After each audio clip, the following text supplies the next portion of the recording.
શહેર અને જિલ્લા કોંગ્રેસ દ્વારા મનરેગા વિરોધ કાર્યક્રમ વડોદરા શહેરની મધ્યમાં મહાત્મા ગાંધીનગર ગૃહ ખાતે કરવામાં આવ્યો છે। ઘણા બધા કોંગ્રેસ કાર્યકર્તાઓની અટકાયત કરવામાં આવી છે, એટલે કે પોલીસ દ્વારા ધરપકડ કરવામાં આવી છે।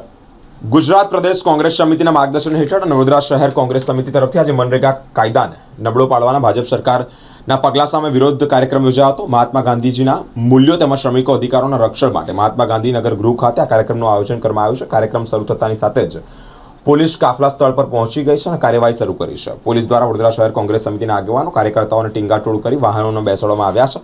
અંદાજે 60થી વધુ કાર્યકર્તાઓને ડિટેન પણ કરવામાં આવ્યા છે। કાર્યકર્તાઓને રાવપુરા પોલીસ સ્ટેશન પણ લઈ જવામાં આવ્યા છે। સરકાર વિરુદ્ધ સૂત્રોચ્ચાર તેઓ ચાલુ રાખ્યા છે। સૂત્રોચ્ચાર કરતા કાર્યકર્તાઓને જમીન પર બેસી જતા પરિસ્થિતિ તંગ બની છે। આખરે પોલીસ તેમને ટીંગાટોળી કરી પોલીસ સ્ટેશનની અંદર લઈ જઈ ડિટેન કર્યા છે। કોંગ્રેસ દ્વારા મનરેગા અને શ્રમિક અધિકારો મુદ્દે સરકાર સામે વિરોધ યથાવત રાખવાની ચીમકી પણ આપવામાં આવી છે। મહાત્મા ગાંધીજીનું અપમાન, ગરીબ લક્ષી મનરેગા કાયદો આ લોકોએ એકી ઝાટકે રદ કર્યો। તમે જોઈ શકો છો, તમે સાક્ષી છો।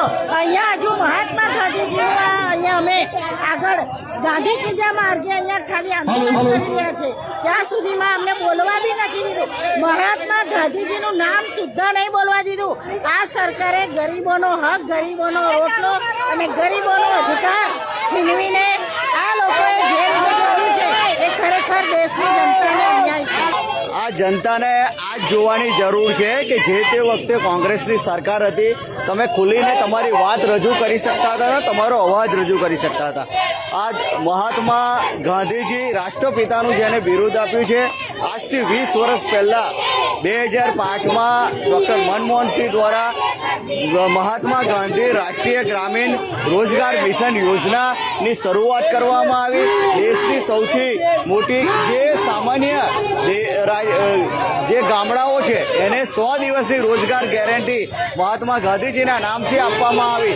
પરંતુ આજની આ તાનાશાહ લોકો મહાત્મા ગાંધીજીના રાષ્ટ્રીય રોજગાર જે મિશન ચાલી રહ્યું છે એનું નામ બદલીને મહાત્મા પિતાજીનું અપમાન કર્યું છે। એટલે એના વિરોધમાં કે મહાત્મા ગાંધીજીનું નામ ના હટાવવામાં આવે ને આ જે રોજગાર આ જે સામાન્ય લોકો માટે આ સ્કીમ જે ચાલુ કરવામાં આવી હતી એ સ્કીમમાંથી મહાત્મા ગાંધીજીનું નામ હટાવવામાં ના આવે એવી માંગ સાથે આજે અહીંયા ધરણાનો કાર્યક્રમ હતો।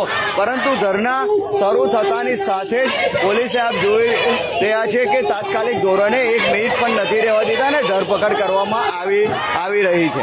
ખાસ તો આ પોલીસ જે છે, અમારું જે આંદોલન છે શાંતિ આંદોલન હતું અમારું, કે મનરેગાનું જે નામ છે કોંગ્રેસે નામ આપેલું હતું, ગાંધીજીના ઉપર નામ આપેલું હતું, અને મનરેગાનું જે નામ છે એ નામ બદલવા માંગે છે। અને બધું ખબર છે કૌભાંડ કર્યું છે, બધું ખબર નથી છોકરાઓએ કૌભાંડ કર્યું છે। એટલે મનરેગાનું જે નામ છે એ ભાજપનું નામ બગડ્યું છે, એટલા માટે મનરેગા નામ બદલવા માંગે છે। પણ અમારું જે આંદોલન છે શાંતિ આંદોલન હતું, તેમ છતાં અમારા શહેર પ્રમુખનું હમણાં ધરપકડ કરી છે। અને આમ જ્યારે પોલીસને આ ભાજપ સરકાર આગળ કરે છે અને અમે આંદોલન જ્યારે કરીએ છીએ તો આંદોલન કરવા દેતા નથી। એટલે ભાજપ જે છે, ભાજપ સરકાર કોંગ્રેસથી ડરી રહી છે અને મનરેગા નામ જે છે એ મનરેગા નામ ક્યારે અમે બદલવા નહીં રહીએ।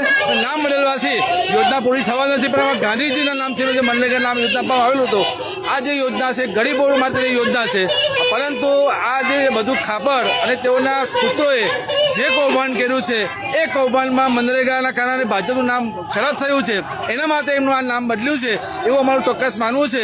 અને અમારું જે આંદોલન છે, આંદોલન હંમેશા જ્યાં સુધી મનરેગા નામ યથાવત રાખવામાં નહીં આવે ત્યાં સુધી કોંગ્રેસ પક્ષ આખા ભારત દેશમાં આંદોલન કરશે।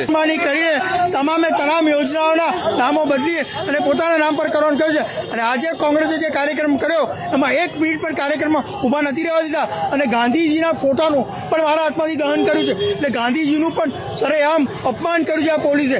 આ પોલીસ ભાજપના ઇશારે ચાલે છે અને ગાંધીજીનો એક પણ ફોટો હાથમાં પકડવા દેવાની પ્રતિબંધ કરેલો છે। રાષ્ટ્રપિતાનું નામ હટાવવામાં આવ્યું છે, આટલું મોટી તાનાશાહી। હું પહેલા જ કીધું કે આ ભાજપ બધા જ નામો હટાવી અને પોતાના નામ પર બધું કરવા માંગે છે। એટલે જ આજે જો રાષ્ટ્રપિતા મહાત્મા ગાંધીનો ફોટો પકડ્યા પછી પણ જો ફોટોના હાથમાંથી ખેંચી અને ફાડી નાખવામાં આવતો હોય તો એનું કારણ શું? તમે તમારું નામ પર કરવા માંગો છો? સોપારી આપે છે ને કોંગ્રેસના કાર્યકર્તાઓની ધરપકડ કરાય છે। અમે ડરને વાલે નહીં, લડને વાલે। ગાંધી બાપુનું અપમાન આ ભાજપ સરકાર કરી રહી છે ને અરે બંધ થઈ જાઓ, અમે કઈ ગુનેગાર છે? આ દારૂ ચુકારવાના અડ્ડાને પકડો રે ભાઈ સાહેબ।